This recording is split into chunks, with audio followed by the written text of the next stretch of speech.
Kia ora, g'day, welcome back here. I think this is the final part for this reaction series that got sent through to me, one of the paid requests that's come through. So let's jump into this one, and it is Mr. Sir Malcom Rifkind. I think he is the last speaker. So let's check it out.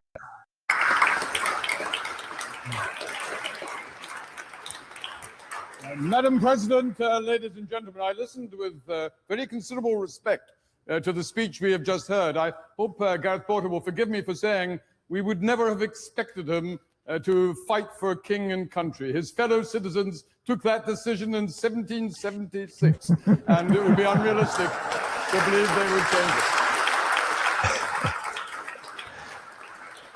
I am conscious that I'm the final speaker. You've heard a great number of speeches, and therefore I will follow the wise... Geez, the preparation of this guy as well. Standing there, it just, I don't know. Hopefully he's got some points that go directly to what this apparent debate is about. Precedent of King Henry VIII, who is reputed to have said to each of his 6 wives, "Please don't worry, I don't intend to keep you long." We are commemorating the debate that took place in 1933. We heard you say, Madam President, that there were serious consequences when this chamber voted that it would not fight for king and country. We were told by Madam President that Winston Churchill said how Hitler saw Britain as a degraded country, how Mussolini thought that the British no longer had any guts in them. But you did not mention, Madam President, the most important and the most serious consequence that followed the vote in this chamber. It was when, some weeks later, Cambridge University threatened to pull out of the boat race as a consequence of their disapproval of what had happened. Now, I've actually spoken in this chamber on this very motion. I don't know the details, but I think I've heard somewhere at some point about that particular boat race where the competitors pulled out of it or something. But yeah, I don't know all the details. Those that do know can probably send me a link or something, I'm sure. Or maybe the person that sent me through this paid reaction request might send through that link later on. 20 years ago, and on the 60th anniversary of this, when I'm looking forward in 20 years' time to speaking on the 100th anniversary. I was Secretary of State for Defense at that time. It's a very difficult when you are actually a minister, knowing how to choose your words carefully. But I'm no longer a minister. I've now retired. You know a minister's retired. It's when he climbs into the back of his car and it doesn't go anywhere. Quite a difficult challenge. Now, this guy's very got a good sense of humor, sounds like, anyway, but just hopefully he gets into whatever the points of his debate is, or his points are that he wants to raise in relation to the debate topic. During that period, I got to know many generals, and they come in all shapes and sizes. I'm very impressed by them. They're very, very thoughtful people. Some of them can be incredibly arrogant. General Montgomery, when he arrived in North Africa during the North African campaign, he was addressing his soldiers for the very first time, and he began, it was a sort of church service, and he'd been asked to speak, and he began by saying, God said, and I think rightly,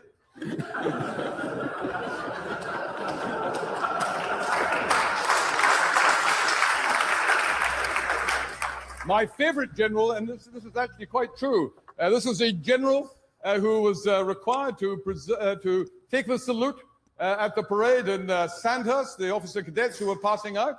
And one of the officer cadets who was passing out was actually his son. And there was a great speculation as to whether he would speak to his son or not. And at the appropriate moment, he stopped, looked at his son and said, "Think I know your mother." Bloody hell. This guy, it seems like, is just a bit of a stand-up comedian. Now, the choice we're being asked to make is whether some wars, all wars, whatever it might be, are, as the seconder for the motion, and indeed the third speaker for the motion implied, always wrong. That's what they said. They tried to qualify it, but that ultimately was the conclusion they came to. And I have to tell you, even when you're thinking of fighting for queen and country, let's limit it to that for the moment. There have been wars, specific... Thank you. Thank you for limiting it to that. That's what I thought this debate was about. Specifically for this country and for the people who live in this country that have been justified. Think of the Falklands War, for example. That was a war where people of our citizenship, fellow citizens, have been invaded by a foreign state, by a military junta, had their freedoms removed, and without the need to send the task force, without a military response, they would be living under a foreign control and would have lived that way ever since. We've heard of the Second World War, and it is perhaps significant, you know, in 1939, when it was necessary to recruit from this city, from this university, of the 3,000 graduates or undergraduates who were eligible, no less than 2,600 came forward to volunteer. They knew that this was not just a war for militaristic reasons or to help the arms industry, but to defeat fascism and to preserve freedom. And so I think these are considerations. Those are probably good points, actually. But again, I don't know that those volunteers signed up for Queen or King and Country. Did they? I mean, you'd have to ask them. Maybe they did. Anyway. That you'll have to put before you and to recognize that while, of course, there are wars that cannot be justified, it's not Queen and Country that is the problem. No one is asking you to vote for Tony Blair's war or some other politician's war. As we have sought to demonstrate, Queen and Country represent the nation, and it should be a war when nations are going as a last resort, having tried every other option, have recognized the need. Have they tried every other option, though? Have they? I mean, the discussions, the ceasefires, the whatever. How about, imagine that. Imagine if just the presidents or the prime ministers, whatever titles they want to give themselves, imagine if they can't come to terms, instead of sending their countries to war, how about if those two just went at it, hand to hand? Maybe it doesn't even have to be to the death if they don't want to go to the death. Maybe just put them in a cage, on neutral ground somewhere, or a ring, or a sandpit, or whatever, and go, have at it, you two. Smack each other around, and whoever wins or whoever loses has to concede and stop doing what you're doing, and whoever wins, well, obviously you win and you get the prize. So who knows? Maybe that's not the way to go about doing it, but bloody hell. Imagine if politicians got in amongst it and had a bit of a scrap, I suppose, is what I'm getting at. Doesn't have to be to the death. Maybe good for just comedic value, if nothing else. Maybe do that first, and then they can go and go, oh, bloody hell, I got my backside kicked then, but we're still going to keep doing what it was that we agreed we wouldn't do. And then if they do that, then it's like, okay, well, we're going to war now because you reneged on the fight that we just had. You lost. You're supposed to stop. You didn't. So, yeah, now we're going to come in and take it out on the rest of us. Who knows? Maybe that country, whereby their fearless leader just got their backside whipped, may just rise up against him or her or whoever it is and go, yeah, stuff you, mate. You lost. So that means we have to stop doing that so we don't have these foreign nations come in and there's, however many people losing their lives as a result, and people being displaced, and families and homes being destroyed, in other words, on both sides and or on all sides in terms of whoever's involved in such things. That'd be, yeah, I'd pay to watch that. That's a pay-per-view if ever I heard of one. Leaders of the countries getting together to have a scrap to determine who needs to stop doing what and who can't do what. I reckon a lot of people would pay for that. Pay to watch that. To use armed forces as the only way to beat tyranny. I mentioned the Falklands, but of course most wars nowadays are by alliances, by coalitions. And they are just if they have the approval of the Security Council of the United Nations. It is remarkable, there are 6 speakers in this debate. All 6 of us were against the Iraq War. I was against it because it was an unjust war. It did not have the approval of the Security Council of the United Nations, and nor was it a necessary conflict. But if I think of the Gulf War to liberate Kuwait, that was a very different situation. A small country, small defenseless country, invaded by Saddam Hussein. The international community came together. The United Nations unanimously voted that if Saddam Hussein would not withdraw from Kuwait, then it was right and proper to use military force to force him to do so. He has used some good examples: the Falklands, the first Gulf War. What else did he say? No, I can't remember. But and his opposition to the Iraq War. America, we're going to do it anyway, eh? And they did. And that indeed is what happened, and the people of Kuwait recovered their liberty. So what we have to do, ladies and gentlemen, is use our nouns. We've got to actually apply not just theoretical or absolutist considerations. We've got to ask ourselves, are there circumstances in which you would accept that a war was a sad but just necessity? Or are you a pacifist, a perfectly respectable status, but one that says there can never be circumstances when it's right to use military force? You know, in the modern world in which we really live today, sadly, there are evil people. You must ask yourself, would Galtieri and his military junta ever have withdrawn from the Falklands without being thrown out by the British task force? You have to ask yourself, would Saddam Hussein ever have left Kuwait if he'd only been asked to do so or sanctions had been imposed? You must ask yourself whether Hitler would have been encouraged with his aggression or discouraged by the prospect of military resistance to what he sought to do. And would we ever indeed have removed the scourge of Nazism and fascism from Europe unless the democracies were prepared to use military force, despite the agonizing experience of the First World War, but realizing there was no serious alternative?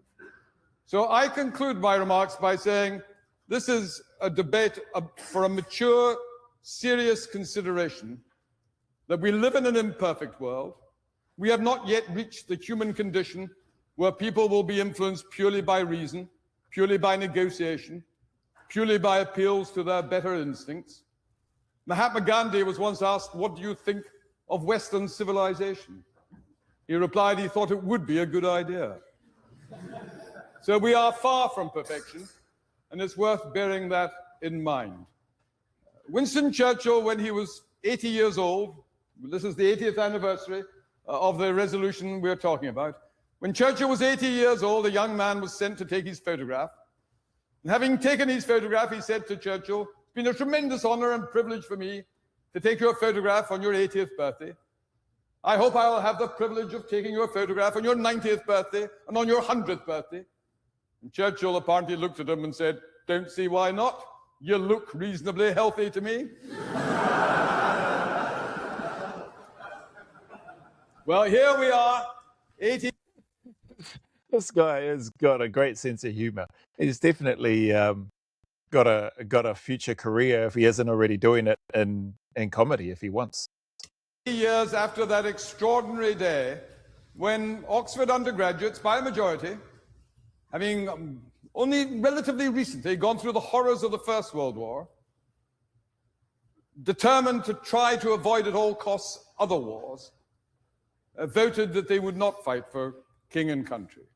And yet these same young men, 6 years later, realizing that the choice was not some militarism, it was not some desire to help the arms industry, it was not some passion to simply meet politicians' perverted interests, but seeing a Europe which was at the heel of Nazism and fascism, and recognizing that despite all these efforts, Chamberlain and his alternative approach had not worked, and had not only not worked, but had encouraged the dictators to further aggression.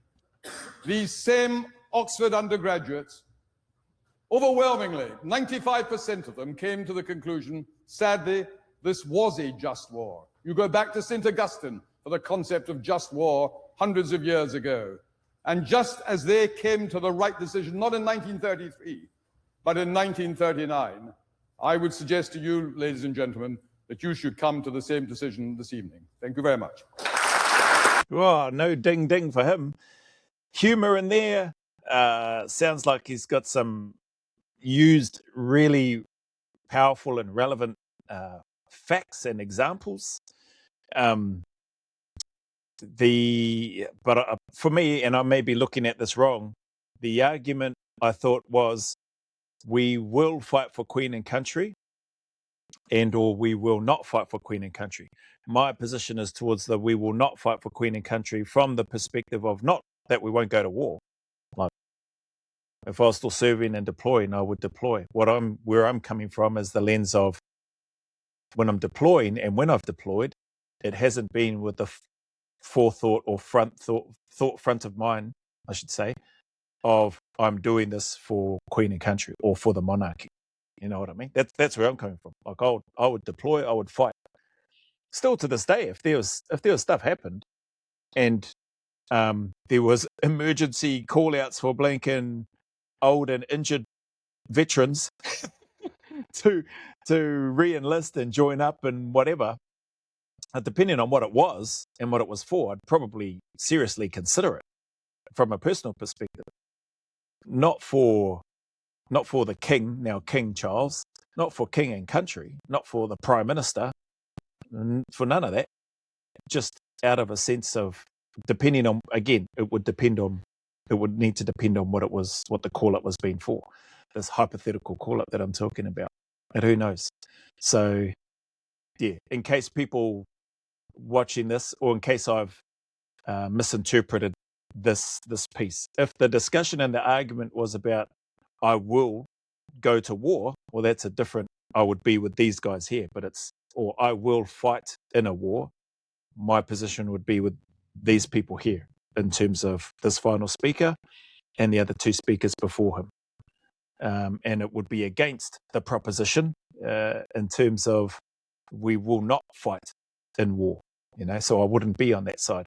But in terms of the context, we will fight for Queen and country or King and country, and or we will not fight for Queen and country, those specific pieces on the end for Queen and or King and country is why I'm with the proposition, because it's not what I deployed for. Anyway, that's my take. That's the final speaker, it would seem. And cheers for the request.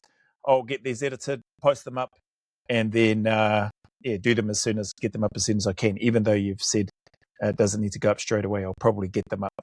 Play them over consecutive days instead of all one at a time in the same day, and then you'll have that done. And then I've seen you've got another request as well, so I'll have a look at that and come back to you. But anyway, if anybody's stuck around here, watching these people, watching me, listening to them, and then giving my take, good on you, man. I mean, thanks for that. You didn't have to do that, eh? You could have been spending your time doing something far more entertaining and useful. Dare I say useful? Not dare I say, you could have been doing something far more useful. But if you did hang out here and watched me, thank you very much. Appreciate your time, and feel free to whack in the comments what your thoughts are, or whether you got confused like I did at different times in some of the speeches, and or what position you would have chosen or have chosen. So anyway, until the next video, we'll see you on the next one.